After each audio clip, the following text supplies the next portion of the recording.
Olá, graça e paz. Essa é a 73ª semana da nossa jornada de leitura bíblica. Nessa semana, iniciamos um novo livro, o livro do profeta Ezequiel. E vamos até o capítulo 15 do livro desse profeta. No primeiro capítulo, há a visão dos seres viventes na sala do trono de Deus, que faz parte do chamamento do profeta, né? No capítulo 2, o chamado dele para ser profeta.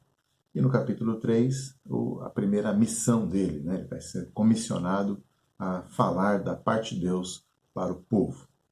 No capítulo 4, o profeta simboliza o cerco que Jerusalém vai sofrer, deitando ao lado de um tijolo. O tijolo vai representar a cidade, ele tem que colocar ali como se fosse uma maquete, né? Dramatizando ali toda a situação. E aí, cada dia que ele fica deitado de um lado é um ano de cerco, né? Um ano desses castigos de Deus. No capítulo 5, o profeta usa a sua própria barba para fazer essa simbologia do cerco de Jerusalém e suas consequências. No capítulo 6, ele profetiza a destruição de Jerusalém.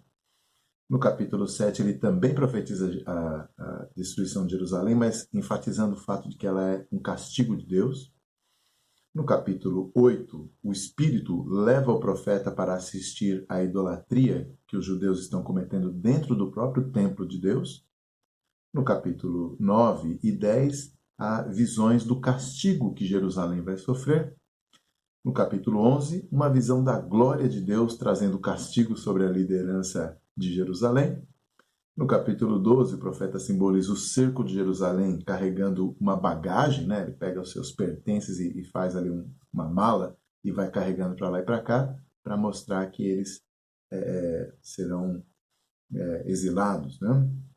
E também com a alimentação racionada. Ele começa a comer lá de uma certa maneira que indica já que eles vão passar por um período em que eles não terão alimento livremente.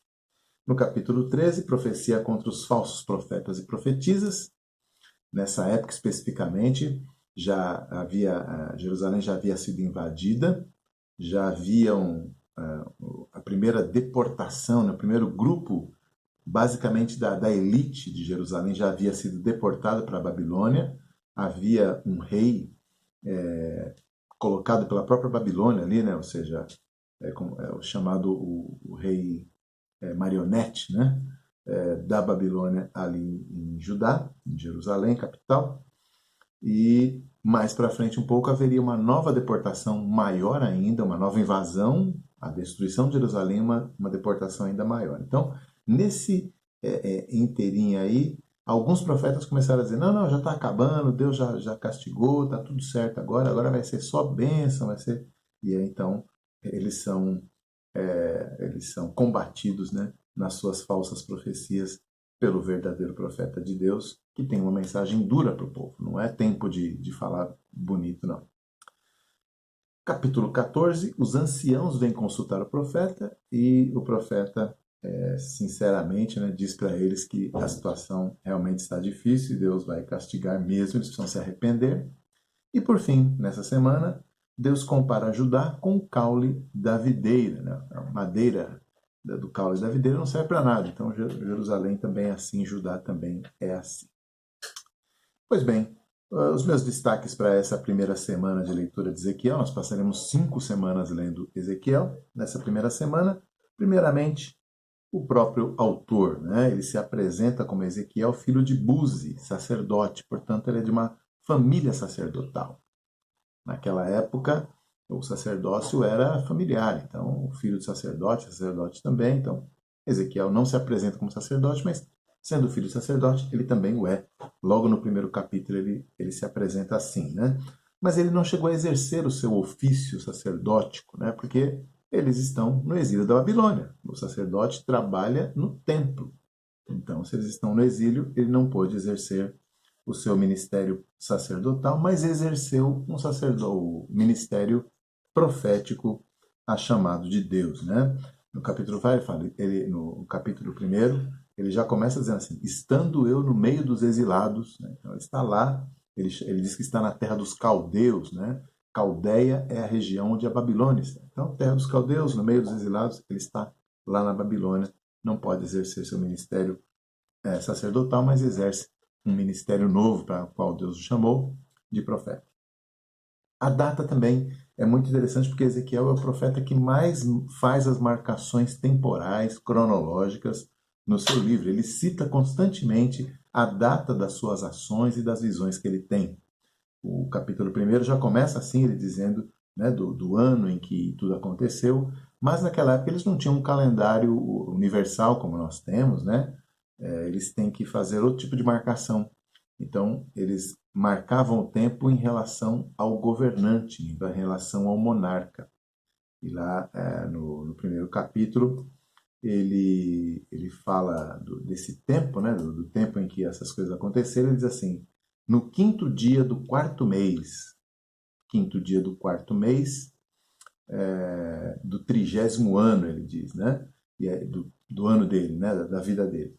E aí no versículo 2 ele fala: no quinto dia do referido mês, no quinto ano do cativeiro do rei Jeoaquim. Então, a gente sabe que data é essa. Ele começou a profetizar em 593 a.C. Né? Essa marcação dele nos ajuda a saber exatamente o que é cerca de 7 anos antes dessa destruição final de Jerusalém aí, que foi em 586. E a sua última marcação temporal ele mesmo diz lá no capítulo 40, né, a gente vai chegar lá mais para frente, ele diz assim, que ele está profetizando 14 anos após a queda de Jerusalém. Então, ele começou 7 anos antes da queda de Jerusalém, terminou 14 anos depois, pelo menos 20, 21 anos, aí alguma coisa assim, de ministério profético, se é que as visões depois do capítulo 40 não são posteriores ainda. Então, mas pelo menos esses 20 anos ele deve ter profetizado. Dentre as muitas visões de Ezequiel, destacam-se os seres viventes. Logo aqui nesse trecho que nós estamos vendo, ele fala muito dos seres viventes, o tempo todo ele está descrevendo, vendo os seres viventes, descrevendo os seres viventes e se relacionando com eles, né? Interagindo com os seres viventes. E a descrição é fantástica. São 4 rostos, né? O rosto de homem, rosto de leão, rosto de boi, rosto de águia. A gente pode imaginar que talvez seja um virado para cada lado. 4 asas, que são para cima, com as mãos para baixo, pés como de bezerro. Tem uma roda ao lado deles que é cheia de olhos. Tem uma hora que ele fala que o corpo todo do querubim é cheio de olhos. Então, ele chama às vezes de seres viventes na maior parte do tempo, mas lá no capítulo 10 ele os chama de querubins. Né? Então, no capítulo 10, versículo 20, ele explica que o nome deles é querubins, ou que eles podem ser descritos como querubins, que é o mesmo nome dado àqueles seres celestiais que são colocados para guardar o jardim do Éden para que o ser humano não volte e coma do fruto da vida, né? da árvore da vida lá em Gênesis 3, 24. Então, são seres que a gente já conhece por essa referência. Eles também enfeitavam a Arca da Aliança. A Arca da Aliança é como se fosse um baú, né, de madeira coberto de ouro, com uma tampa, e nessa tampa havia 2 querubins com as asas voltadas um para o outro. Né? Eles ficavam olhando para fora, com as asas viradas para dentro, encostando uma na outra. E lá no Templo de Salomão também, 1 de Reis, capítulo 6, 23, Salomão manda fazer 2 estátuas de madeira com 2 querubins de mais de 4 metros de altura, né, para enfeitar o templo do Senhor, meio que ali também montando guarda. Né? Naqueles textos que dizem que Deus está entronizado entre os querubins, a ideia é que aquele baú, que é a Arca da Aliança, na verdade era como se fosse o trono de Deus. Deus está ali assentado espiritualmente, invisivelmente, e os querubins então fazem os limites ali do seu assento, né? Ele se assenta acima dos querubins. Agora, essa descrição é feita para nos impressionar, mas não para nos informar. O que eu quero dizer com isso? Que eles são seres espirituais. Ezequiel está descrevendo seres que não têm corpo, né? São seres espirituais. Então, essa própria descrição não é exata, não é objetiva, não é concreta. Né?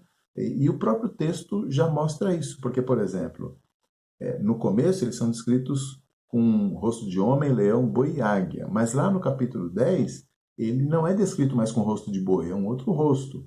E lá no capítulo 41 são apenas 2 rostos. E fora que lá na Arca da Aliança, né, eles são representados com apenas um rosto e duas asas, não tem nada de quatro asas.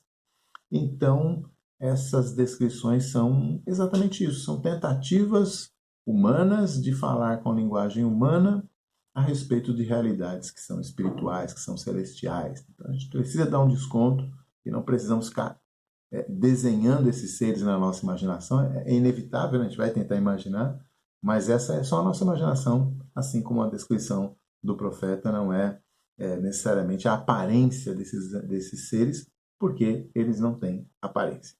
Tá certo?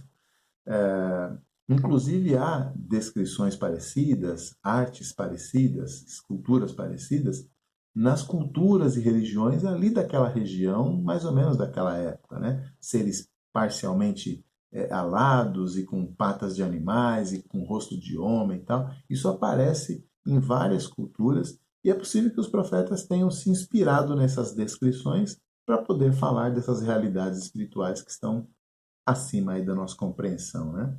Então, eu não descartaria que eles estão descrevendo de acordo com a cultura da época, né? Com as palavras possíveis ali, algo que realmente está acima da nossa capacidade.